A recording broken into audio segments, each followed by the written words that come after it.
Hi friends, இன்றைக்கி சண்டேவோட evening routine தான் உங்கள் கூட ஷேர் பண்ணிக்கலான்னு இருக்கேன். சண்டே மார்னிங் பார்த்தீங்கன்னா இட்லியும் மட்டன் குழம்பும் வச்சுருந்தேன். மதியத்துக்கும் அதே மட்டன் குழம்பு தான் வச்சுருந்தேன். ஸோ ஈவினிங் பார்த்தீங்கன்னா நம்ம நைட் டின்னர் வந்து வெளியில் போய் சாப்பிட்டுக்கலாம்னு சொல்லிட்டு நாங்கள் இது ரெகுலராக சாப்பிட்ற ஒரு கையேந்தி பவனில் வந்து தான் சாப்பிட்டோம். சுகனுக்கு பார்த்தீங்கன்னா இட்லி சாம்பார் வாங்கி ஊட்டி விட்டுட்டேன். எனக்காக பார்த்தீங்கன்னா சிக்கன் ரைஸ் வாங்கியிருந்தேன். ஸோ நான் வீட்டில் போய் சாப்பிட்டுக்கலாம் அப்படின்னு சொல்லிட்டு நடுவில் பார்த்தீங்கன்னா கொஞ்ச நாளாக நான் சிக்கன் ரைஸே சாப்பிட்றது கிடையாது, அப்படியே ஸ்டாப் பண்ணிட்டேன். அதிகமாக பார்த்தீங்கன்னா பிரியாணி தான் வாங்கி சாப்பிட்டுட்டு இருந்தோம்.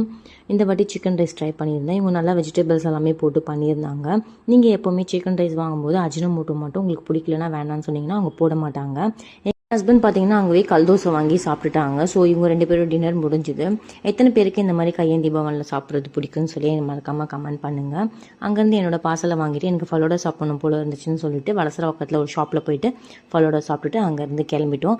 இது பார்த்தீங்கன்னா டேட்ஸ் அண்ட் நட்ஸ் போட்டு பண்ணியிருந்தாங்க. செம்ம டேஸ்ட்டாக இருந்தது. இந்த டே எங்களுக்கு இப்படி தான் போச்சு.